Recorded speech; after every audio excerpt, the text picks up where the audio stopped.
Hello, everybody. Come on in. Can see you guys joining now. I'm just giving everybody a minute to get organized.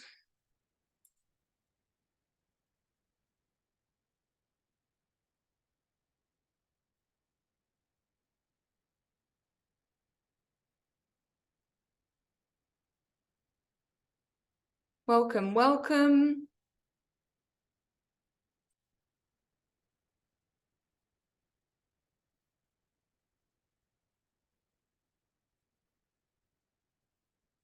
Okie doke, I might get started with the formalities before we kick on. I know lots more people will be joining as we go through the session.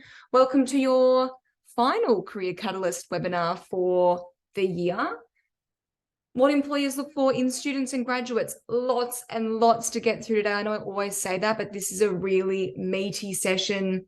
Plenty of things to cover. Lots of interactive things for you guys to sign up to along the way. So let's get into it. As per usual, my name is Penny Holloway. For those of you who don't know me, I can see some familiar names in the attendees already. So welcome back if you have been to one of our sessions before. I am the head of marketing and communications at InternMatch. We are the delivery partner for Study Melbourne's Career Catalyst program. And I love presenting these webinars to you guys and giving you some insight into all things employability skills. Before we start, I'd like to begin today by acknowledging the traditional custodians of the land on which we meet today, and I pay my respects to their elders past and present, and I extend that respect to Aboriginal and Torres Strait Islanders that are joining us today. Okie doke, like I said, big meaty session. I know there's always some great questions at the end, so I'm going to leave a little bit of time there. So we are absolutely going to fly through lots and lots of stuff today. So by all means, if you need to go back and revisit anything at any point, pop it in the Q&A chat. And this is always, as per usual, recorded. So you can jump in and access the recording at any point to revisit what we've gone through and rehash some of the bits and pieces. But in a nutshell, what we're going to tackle today is everything from attitude and how that kind of plays out through the remaining sections we're going to go through today. It's woven throughout the fabric of everything you're going to do when you're interacting with potential employers. We're going to revisit resume and LinkedIn. So if you haven't been to the resume and LinkedIn session, we're going to touch on some bits and pieces. It'll give you some food for thought that you can go away and you can either watch our resume and LinkedIn sessions, but I'm going to give you some really key bits in there as well. We're going to talk about experience, why it matters, how to get it, what we're looking for as employers. Transferable skills are going to be your best friend when you're on the job hunt. So we'll go through some skills you can finesse over the summer break and hit the ground running in 2023. A lot about being memorable and personal brand, super important, my favorite topic, and we'll go through how you can make sure you're standing out amongst the many people who are applying for jobs. And finally, we will also cover interview skills. So like I said, lots to go through.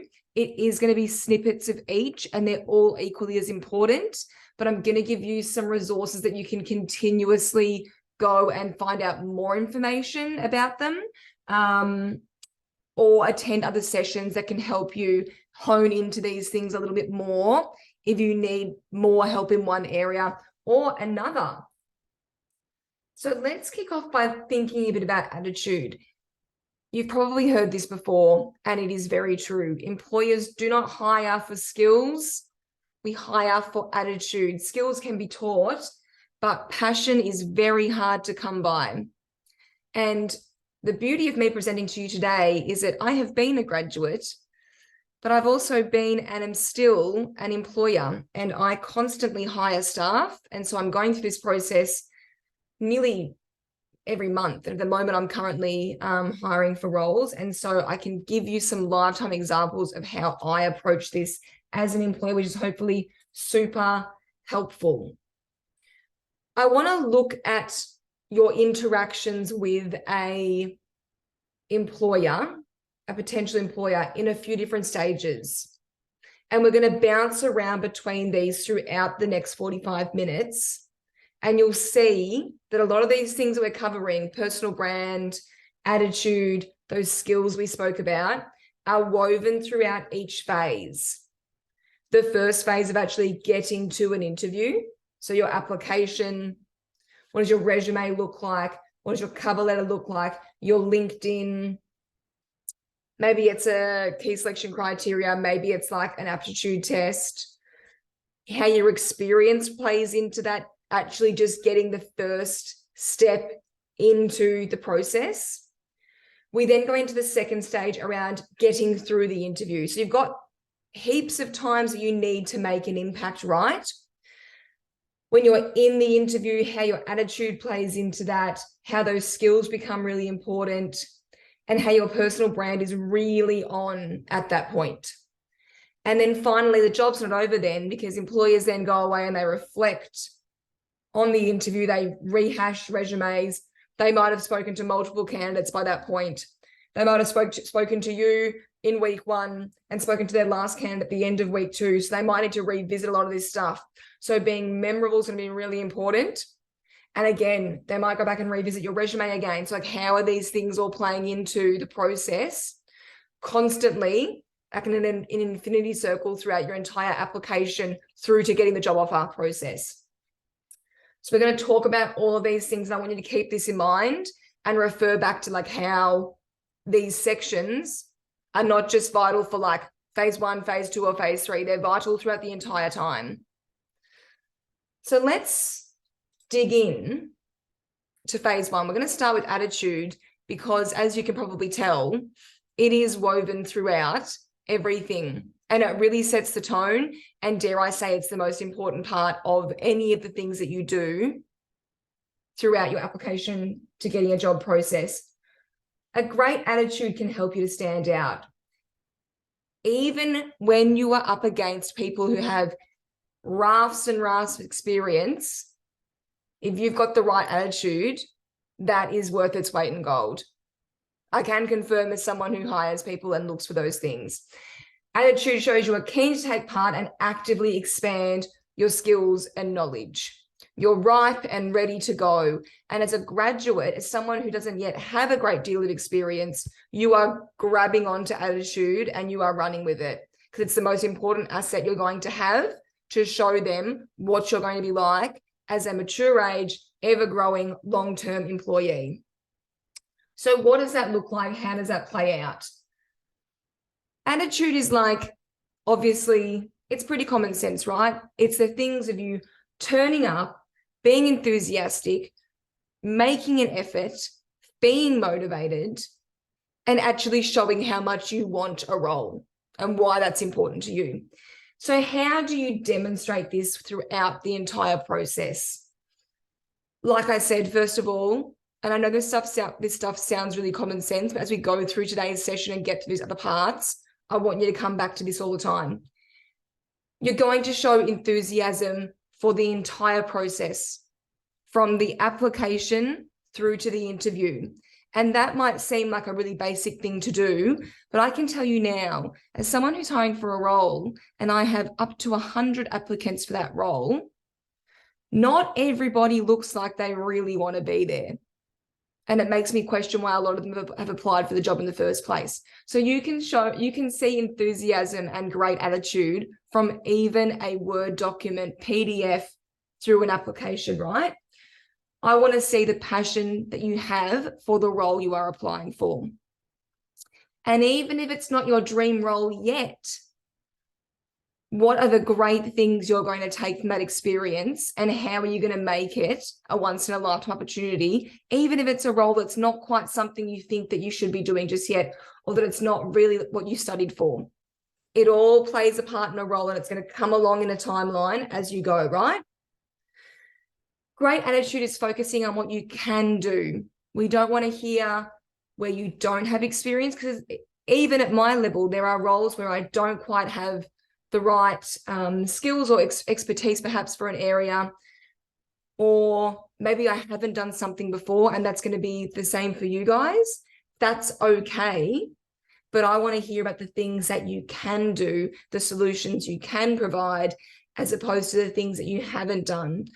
Even in an interview, it's really easy to be asked a question and your brain goes, oh, I haven't done that. I don't know the answer. We don't want to hear you say that you haven't done that thing before, that you can't do that thing. I want you to find ways to twist those questions to focus on what you have done, what transferable skills, which we'll come to, you can bring to that role, or things that you've done that are similar. How can you relate to that opportunity, right? Great attitude is showing that you have taken immense amounts of effort and determination to get into the role and industry that you are applying for. So we're going to come to experience in a little bit, and this is going to make a lot of sense there. I know that starting out, it's really difficult, right? It's hard to get your foot in the door. It's hard to get paid work experience. It's hard to kind of get those runs on the board. But there are lots of little ways, and we're going to go through these, that you can start to build out your expertise and knowledge in that industry or role. And it's actually the things that have taken a little bit more effort, or have taken self-starting, or have taken you doing it on your own, that really show you are motivated to do the job that you're applying for. They're the things we want to see. Just like focusing on what you can do, we want you to focus on how you've overcome obstacles. A really important soft skill that we'll get to with transferable skills is being able to problem solve, because workplaces are riddled with problems. Life is riddled with problems all the time. So what are the things that you have done, whether it's in your part-time roles, in volunteer experience, at uni, in group assignments? How have you overcome obstacles to get a job done? And it's important to remember that when people are hiring graduates or people that are new to an industry, they're not expecting you to have had these huge out-of-world experiences that someone would have 20 years into a role. They know that you're going to find ways to provide an answer that is relevant to that role. That's all they're looking for. We're just looking for how you understand a question or a situation and how you break it down. And if you're doing that now when you don't have the experience, that provides a really great green light that you'll be able to do it perfectly when you are in the role, with the situation, with the experience and expertise that you've been studying for 3 to 4 years. A great attitude is lifting other people up. It's showing teamwork. It's speaking positively of others, whether that's people you've worked with, whether that's people that you've done team and group projects with. We want to hear that you have this love for teamwork and that you understand that it's not a me mindset that gets us there. It's a group mindset. Making an effort is pretty self-explanatory, but it's making an effort from everything, like I said, from your resume and your application right through to how you present in an interview. And I want you to keep that making an effort idea really close as we go through this session, because it is the little details in everything that you do that we are looking for. Personal brand. Add personality to your communication, whether it's from the first email that you're writing, whether it's from your cover letter through to your response when someone asks you for an interview. Add personality, bring your best self, seem enthusiastic. Hopefully you are enthusiastic about having these opportunities, and add some light into your comms so that when you get in front of that person at an interview time, they know exactly the kind of person they're going to get. Vivacious, confident, professional, mature. Bring that to everything from the get-go. We've spoken about positive mindset, but that is really, it's more than just how you bring yourself to the role, but it's keeping, and I know this is really difficult when you're applying for jobs, and don't discount that I haven't been in this situation many times in my career when I've moved roles. It doesn't always just happen like that. Sometimes it's taken years, hundreds of applications for me to get to where I am. It's really important to keep that positive mindset, that open mindset that things will work out. And I say that because as humans, we project everything we're thinking outside.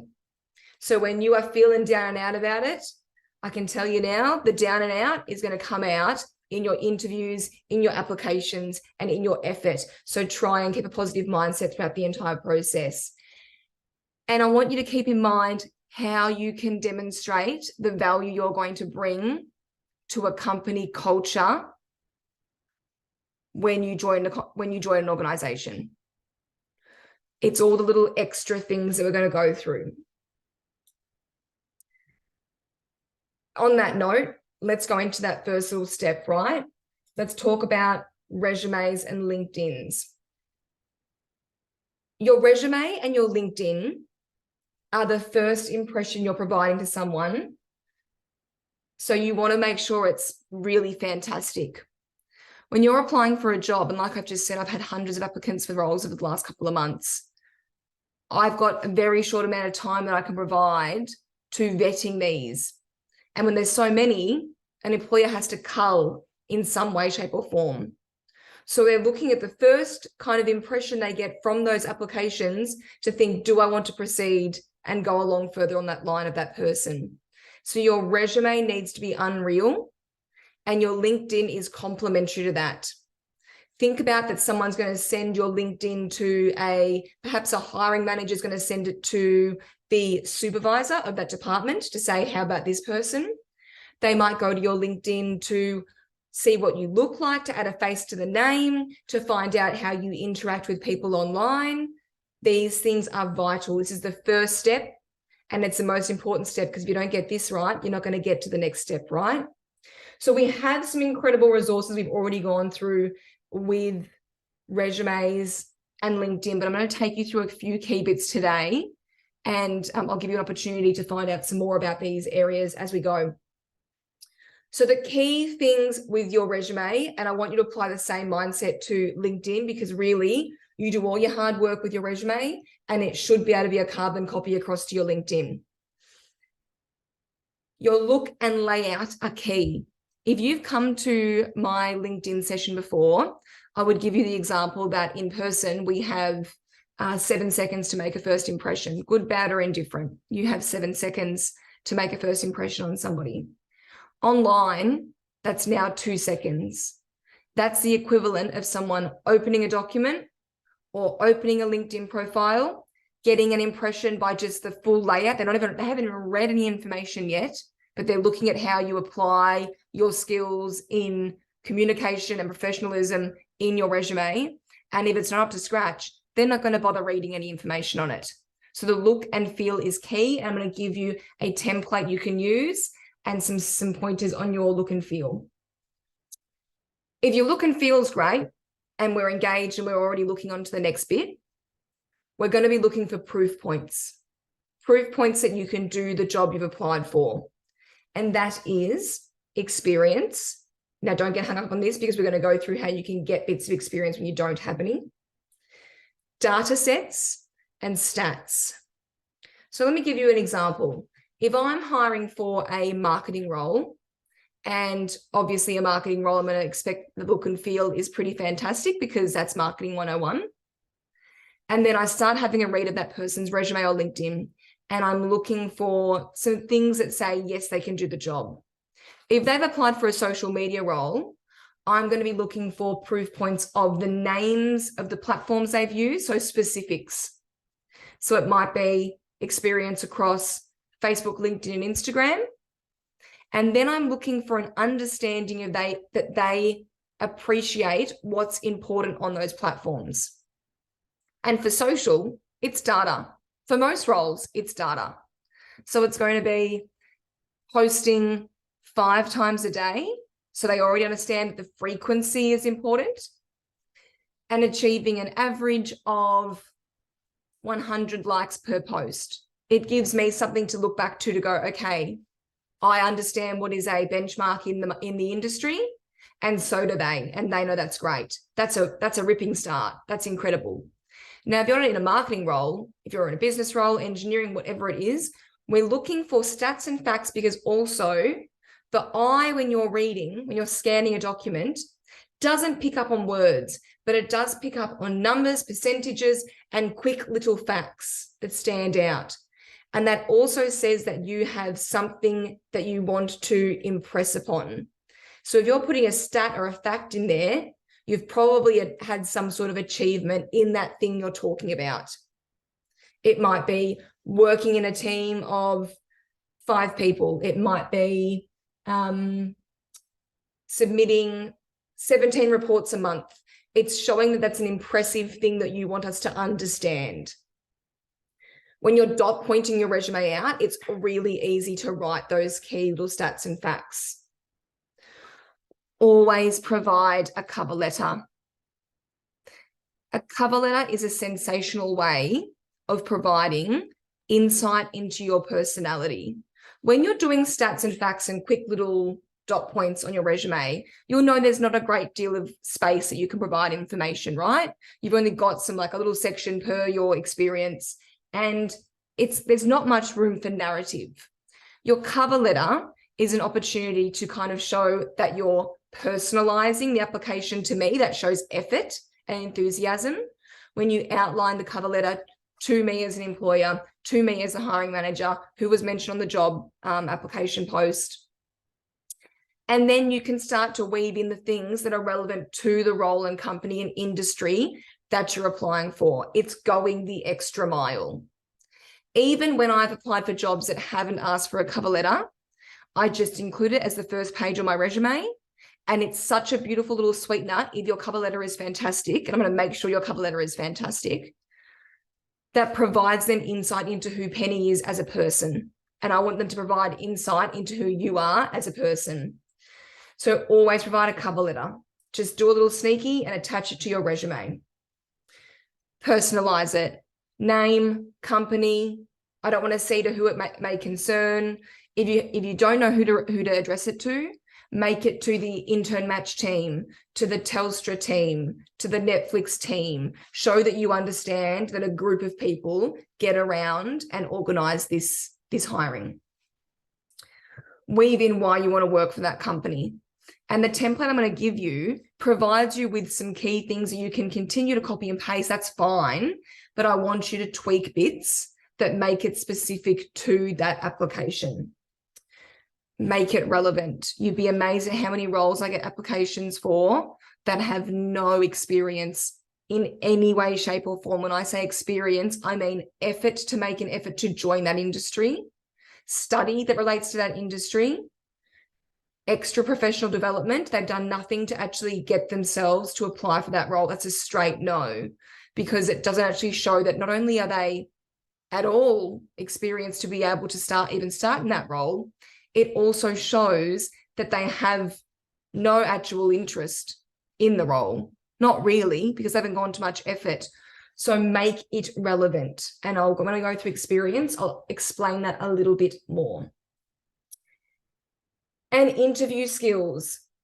I want you to bring in some things here into your resume that you can pull out and use in the interviews. When I'm going to do an interview with somebody, I scan a resume and I might use little proof points that I know, 1, you can talk about and expand on, and 2, that are really important to me. But it's a really nice way as me as an interviewer to get some icebreaker, to get you talking about the things that you already know and are passionate about. So make sure when you're writing your resume that you understand the things you've popped in there and you can expand on those in an interview.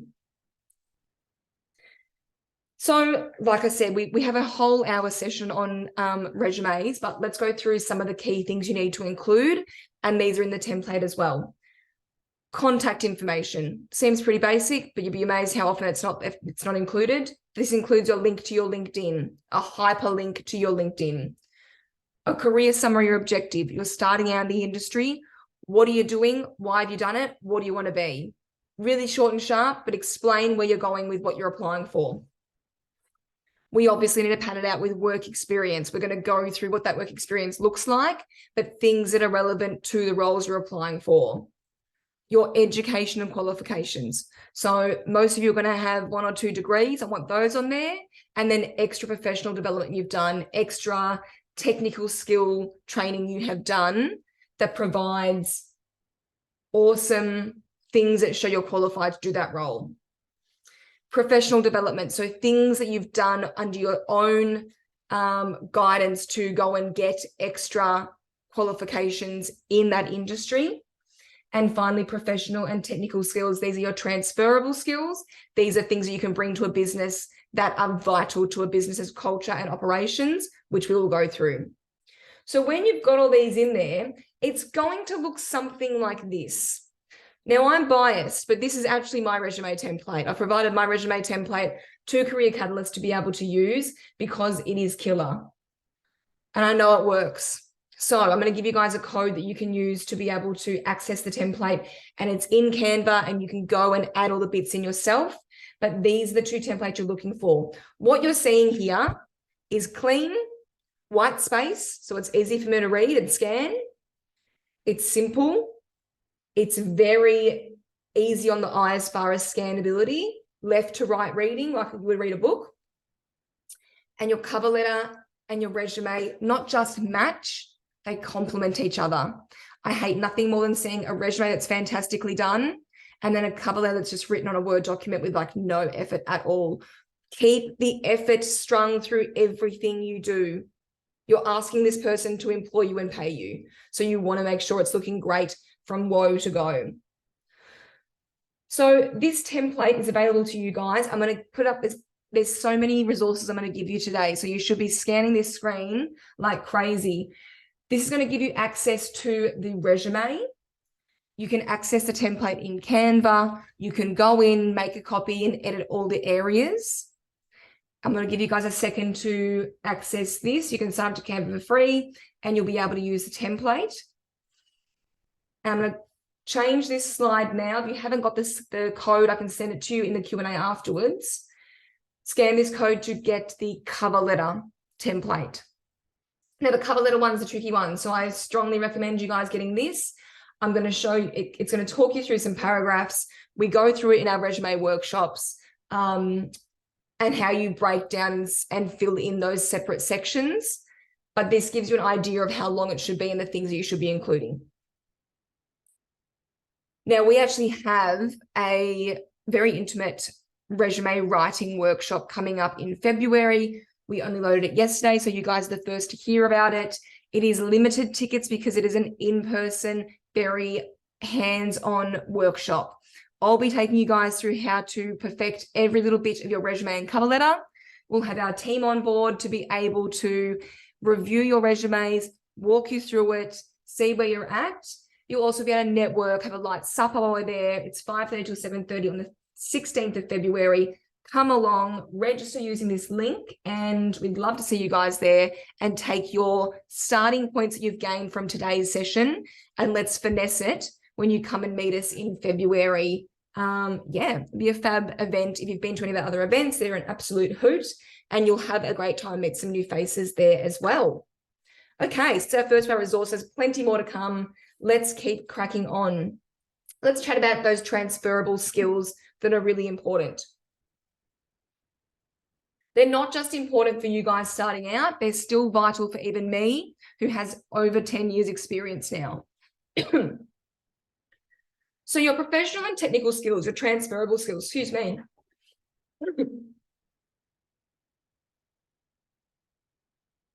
These are a core set of abilities that are not just exclusive to one industry, role, or organization. These are skills you can use at any organization, and you will continue to build on them and finesse them throughout your entire career. They help you stand out because, as we've said, when we're hiring for attitude, these are the things that come in as part of that. They're not things you learn at uni. They are things that you just kind of gain through life experience, through work experience, through your friends, through your networks, and things that you can finesse through self-teaching and self-learning.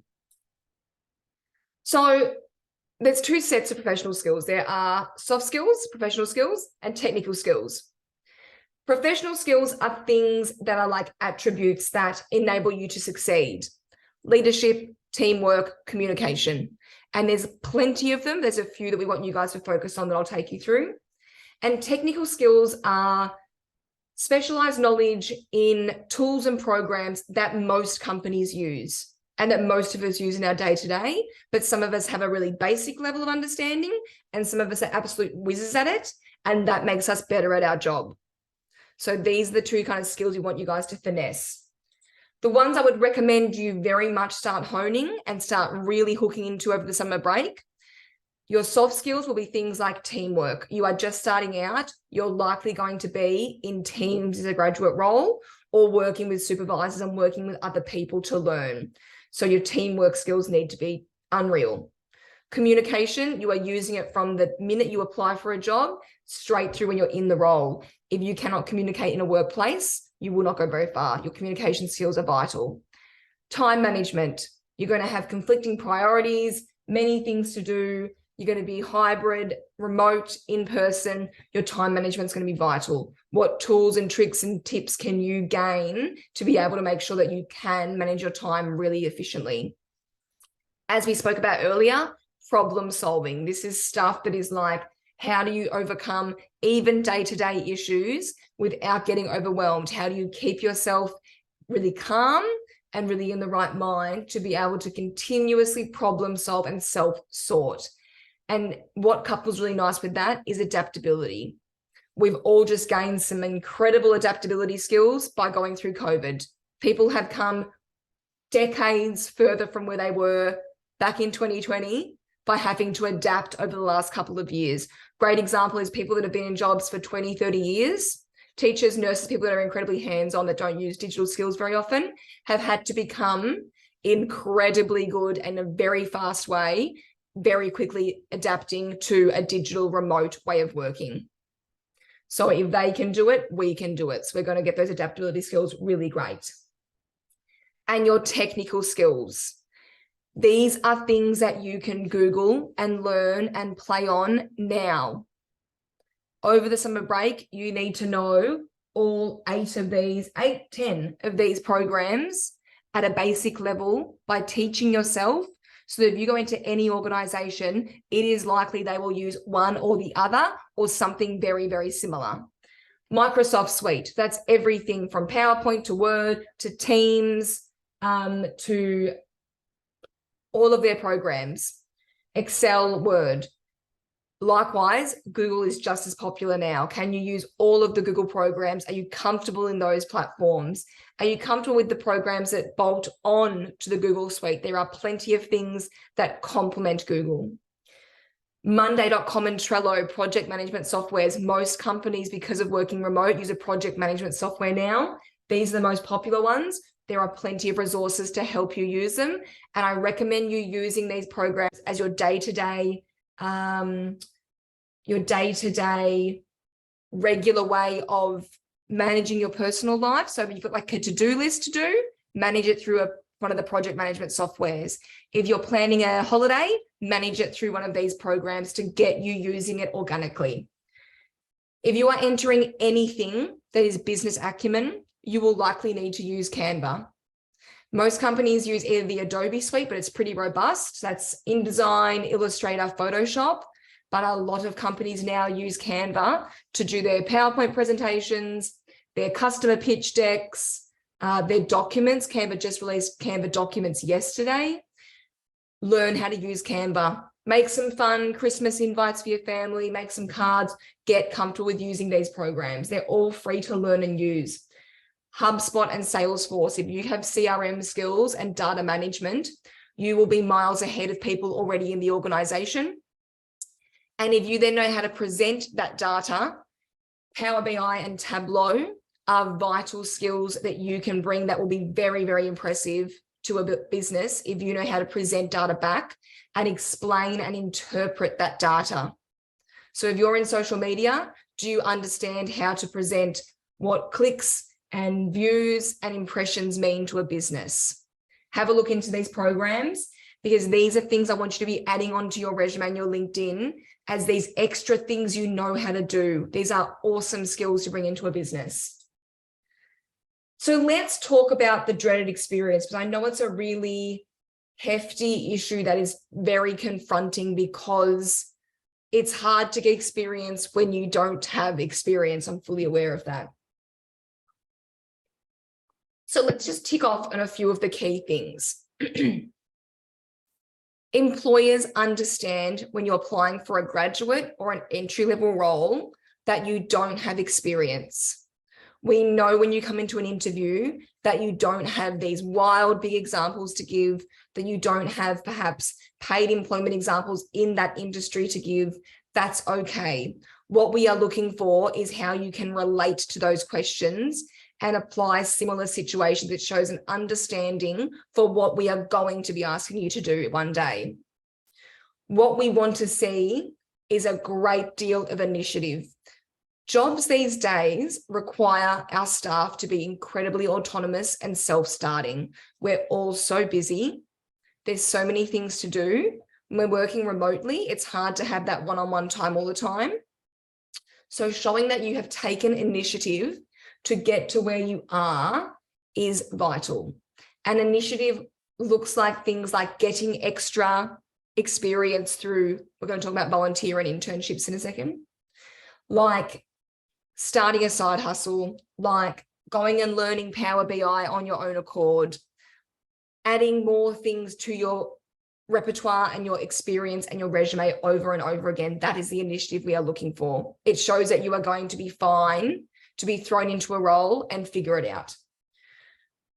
We are looking for the fact that you have done, if you have paid experience, unreal, but what I actually value most is someone who's gone out of their way to do unpaid and volunteer work, who loves the industry, the role, the project so much that they're happy to not be paid for it. If you can't find the thing you want to do, can you go and invent it? Can you just do a project for your own accord and use that to show as an example in your portfolio?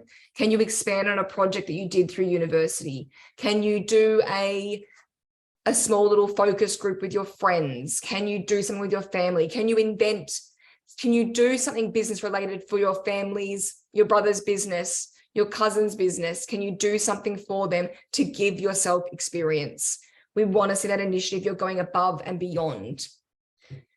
Use your network. It's a great segue. So if you don't have family, friends that you can invent these little projects for, can you hop onto your LinkedIn and say, I am looking for any experience. Can I shadow you for one day? Can I come and do work experience for 1 week? Go out to your network. This is what these platforms are for. That all encompasses a self-starter. So we want to see that you are able to come into a role and just hit the ground running. Do you have some ideas of things you could do for that organization already? If you're going into an entry level role, on your cover letter, what things can you mention that you can help them with? What things do you think that does their website need finessing? Can they do more social posts? What can you suggest that already give you things to do once you commence? And as you're going to see, more is more is more is more. You cannot have too much experience, have learned too many programs, have got too many soft skills. More is more. Because when you are lacking in paid experience, these things are vital to compensate for that, okay? Before I jumped on this session today, I thought out of interest, I'm just going to see if my first resume is still somewhere tucked away in my emails. And I've had a great time this morning having a bit of an explore and going back and finding my resume. This is legitimately my resume that I used 10 years ago. I finished uni in 2012. And this is what I was using to apply for jobs just like you guys will be. I was in the exact same position. I just finished university. I had no paid experience in the industry. Let's go through a few things on here, right? This highlighted section is everything that I did that was unpaid or volunteered. Only the top section is my education. And whilst this resume actually isn't too bad, you'll see that it's a bit different to my resume that I'm suggesting now, but it's not bad for even 10 years ago. You can see that I've kind of built out things that I've done at university, the things that I was great at. I wasn't academically great, so my scores were no good, but I did some unreal group assignments. I produced some websites, things that showed I already understood the role that I was trying to get into. I did some extracurricular professional development there on there.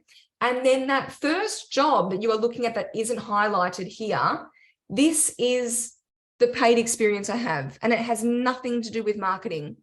I worked in recovery. I was in a telephone center, a call center, trying to get money off people who hadn't paid their mortgages.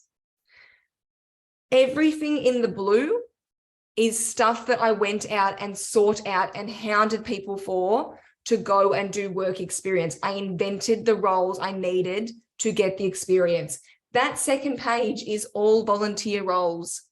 It's Fashion Week events, it's historic events, it's local events in Bendigo, it's blogging, it's competitions I entered just so I could get experience doing social media. Anything and everything. This is how I spent most of my university time. So if you don't have any experience, you can go out and find it, because even I did that 10 years ago and there wasn't the resources you guys have available to you now to be able to go out and find those experiences and those opportunities, right? There was no LinkedIn back then. Even down the bottom of my experience section, I've popped in roles that I didn't even get to go do, but that I was asked to do because I was such a good volunteer, which even the way that reads to an employer shows that I was in demand. So I'm really glad I could find this, because it reminds me not only how far I've come, but the many things I had to do to get to where I am. So let's talk about that volunteer experience a little bit, right? There are resources out there. There are internships you can do. That's what InternMatch. We help you get internships in the industry you need to work in to be able to get some runs on the board. But if you just even need to do volunteer experience, you don't have the money to outline to be able to go and get an internship, then you can go and volunteer. And it does not need to be, as you can see with my experience, half of that was not even relevant to the industry I was applying for. It just showed I had unreal work ethic. I was a self-starter and I was taking initiative for my career, right? And in turn, building out a phenomenal network as I went. Go Volunteer, apologies for the T on the end of Go Volunteer here, ignore that. This is a website that you can search on, and there are already thousands of volunteer jobs on there right now, and it's December. So come February, there'll be an amazing amount of opportunities available that you can volunteer for. Go out and get some experience, volunteer at, there's a Mother's Day Classic coming up, the marathon that runs in Melbourne that you can get event experience for. It shows that you were working with not-for-profits. It shows that you work for charities. These are beautiful, beautiful things to include for any job. If you scan that code, it'll take you to go volunteer. And there are also heaps of other websites like this. Just Google volunteering in Melbourne and you will find some unreal opportunities. These are the things we want to see on your resume, guys. If you are in marketing, there are so many social media opportunities on here that you can tackle. All right, we are coming already close to that. Oh, I'm already running out of time. Let's go through personal brand a little bit. And again, remember, there are lots of webinars you can go back and view that has more information on this stuff, guys. We're running more again next year. Your personal brand is your calling card. It is your skills, personality traits, attributes and values, the unique bits and pieces that make up you and your personal and professional reputation. The act of personal branding is learning how to package these things up and use them throughout your LinkedIn, right through to when you're talking to somebody in person, okay? People like working with people that they like. At the end of the day, the biggest part of your job, skills and expertise aside, is working in a team, is working with stakeholders, is talking to people, it's communicating with supervisors, and people like to work with people that are easy, that they get along with, that they can relate to, that they enjoy spending their 40 hours a week in the office with. So how can you finesse your brand and bring it to the surface to be able to shine through for these interviews? The important things of personal brand, and we're going to really cut through these really quite quickly, but some things to remember is your personal brand is yours. It's you. Do not discount that you can't predict the person that you think a hiring manager or a supervisor wants to hire or wants to meet in person. If you are, I'm an extroverted extrovert. if you can't already tell. And I often used to question if I was too much for companies. Now, imagine if I went into an interview and I'd watered myself down and I became quiet and I really held back and I was not Penny at all. That company, that hiring manager might already have a lot of introverts in their marketing team. And they might have specifically wanted someone that was a bit more vivacious, a bit more outspoken, because they needed that mix in their team. And if I've turned up predicting that they wanted something else, then I've probably just missed out on an opportunity. So the best bet is to just be yourself, because you do not know what people are after. And the best, most comfortable version of yourself is the one that comes authentically to you. That's the one that's easy to turn on day in, day out. So bring your authenticity. We only want the version of you that is you. And then that version of you needs to be consistent from your LinkedIn through to your resume, how you speak in your cover letter, how you speak in emails, how you greet somebody in an interview. That needs to be consistent, because these are the things that make up your brand. If you meet me at an event, and some of you will have, or you look at my LinkedIn, it is the exact same person. There's no hiding behind the fact that I am very extroverted and I like to try and make myself as sparkly as possible. That is the Penny you get across all platforms you meet me on, virtual or in person. And the important thing of personal brand, and this is going to make sense in a second about people liking to work with people that they like, is that brand is about not just you, but how you can add value to somebody through knowledge, through energy, through the way you make someone feel, through your kindness. How do you add value to other people's lives through your brand? Gosh, we've still got a lot to go through.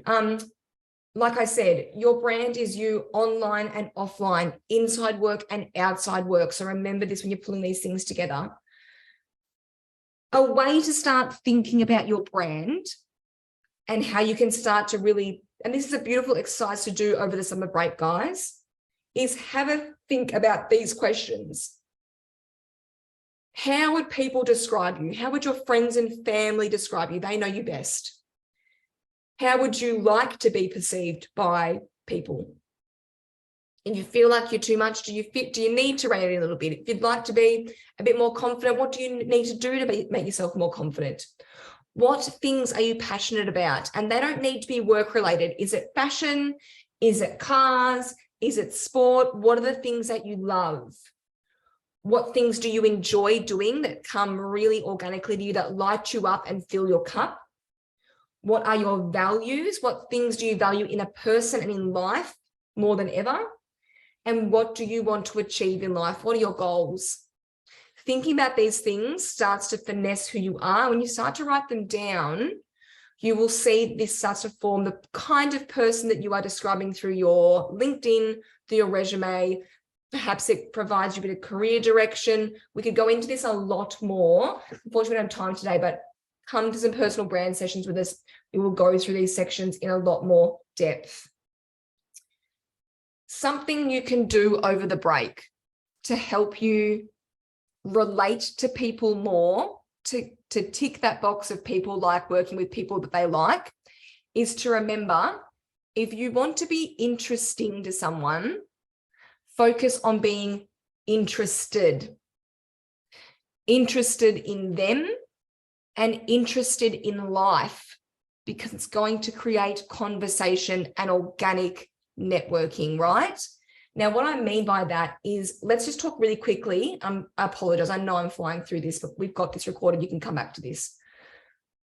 Think about your hobbies. This is a really great exercise to do over the break. I'm going to reflect on this over the break as well, because it's a great time. New year, think about things you want to really hone in on 2023. Your hobby are the things that you do in your free time, right? That's what we know hobbies as. But I find it a bit of a scary word, because there can be a lot of pressure with hobbies to be fantastic. No, that's not what we're about here. Hobbies are things that you do with intention. intention of growing, learning, becoming, rather than just passing time. And they say that you should have 5 hobbies to make your life enriched. And those hobbies are, and they're pretty simple when you spell it out like this. One that makes you income. Now that's going to be your job.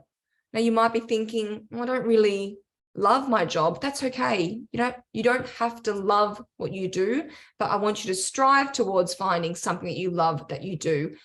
That becomes your why. Why do you turn up every day? To gain experience, to find a job that you love.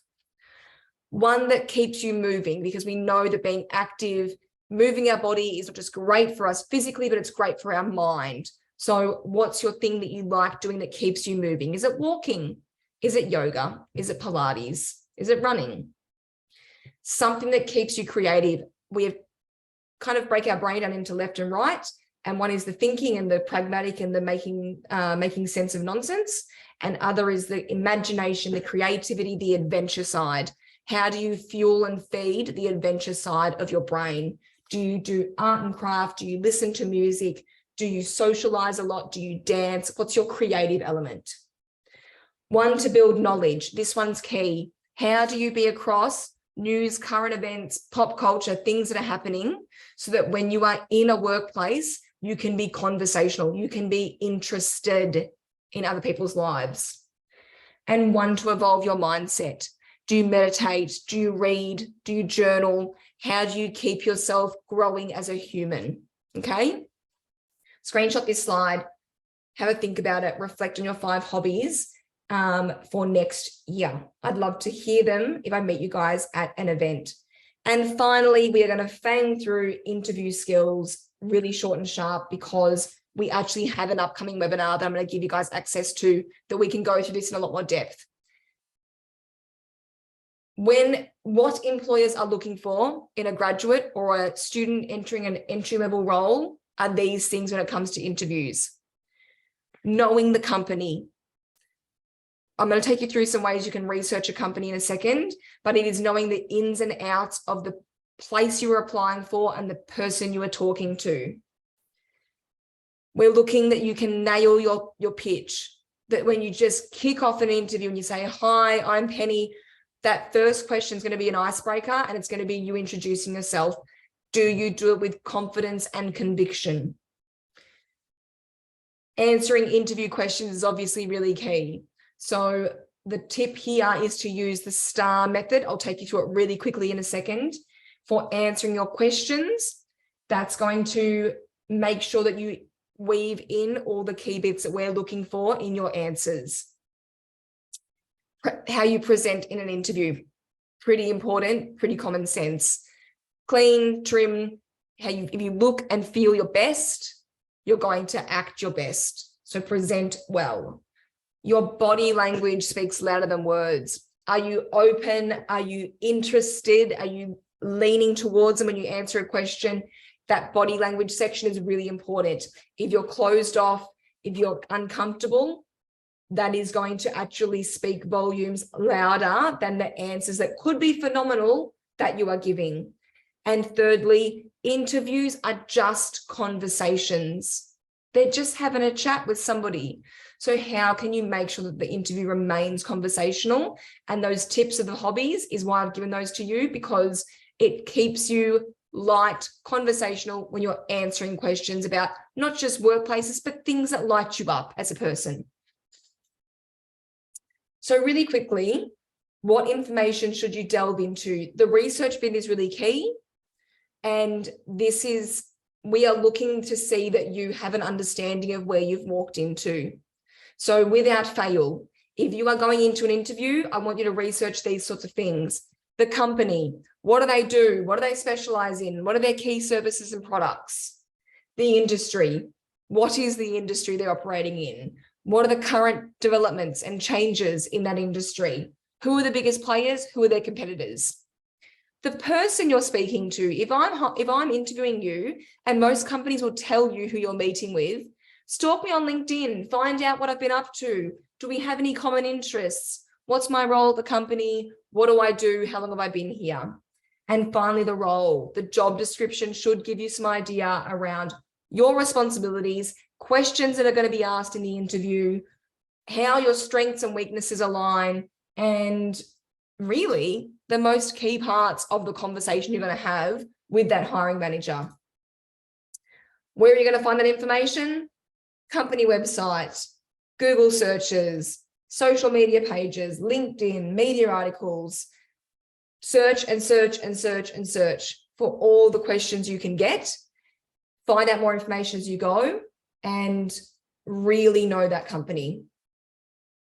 And quickly, if you don't know the STAR method, screenshot this, Google it. There's heaps of information on it. It's the most common way of answering interview questions, STAR approach.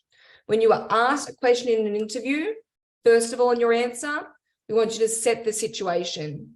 Your answer is going to be an example of something you have experienced. So set the situation. What are you talking about? The T in STAR stands for task. What was your task and involvement in the situation?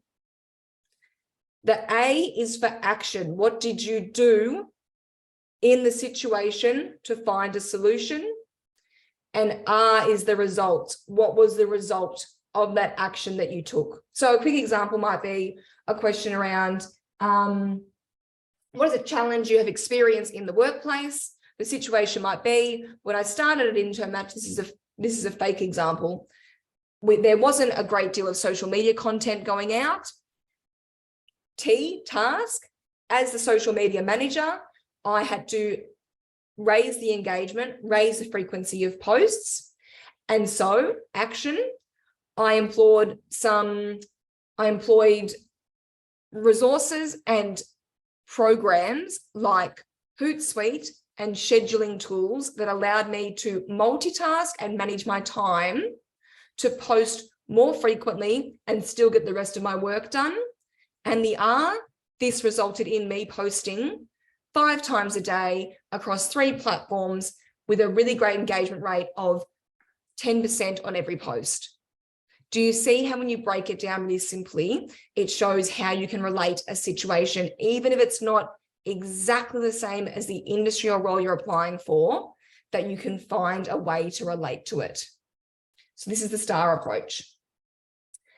Now, if you want to know more about that, and we go through lots of examples in this webinar, our next webinar is not until January 2023, but it is on preparing for a job interview. So it's a great slide to end on. So register for our interview session, find out everything you need to know, get the tips and tricks, and we'll delve into the STAR method, what to expect, how to prep, rituals and things you could start to get ready for interviews, and just how to nail them, guys, pretty much.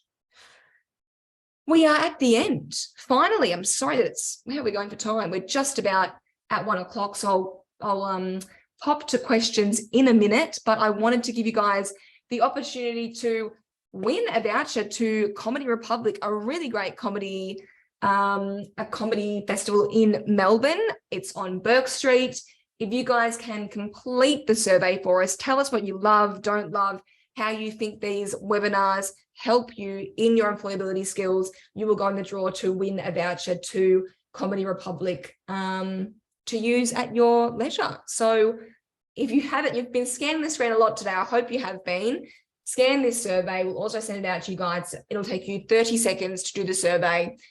Do that one for me, and we will let you know on Friday who is the lucky winner of that voucher. And now I'm going to ask you guys to hand over any questions that you have whilst you're doing that survey. If anybody has any questions, burning things they want to know, queries, comments, concerns, you can pop it in the chat, you can pop it in the Q&A. I'd love to hear what you guys think or anything you need to know more about.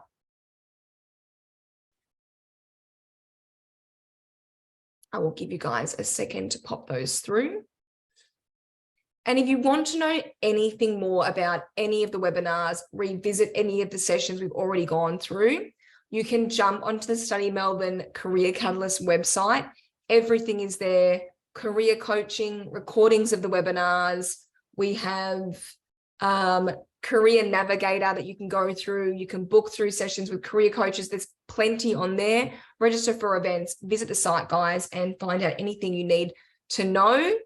But it looks like you have self-sorted for today and there's no Q&A. That's totally fine. So I'll leave you guys to it. Have a great rest of week. Have a great Christmas and New Year break. And thank you for attending these sessions thus far. And we will see you guys in 2023 with lots and lots of fabulous things to bring to you through the Career Catalyst program to come. So stay tuned, gang. Thank you very much.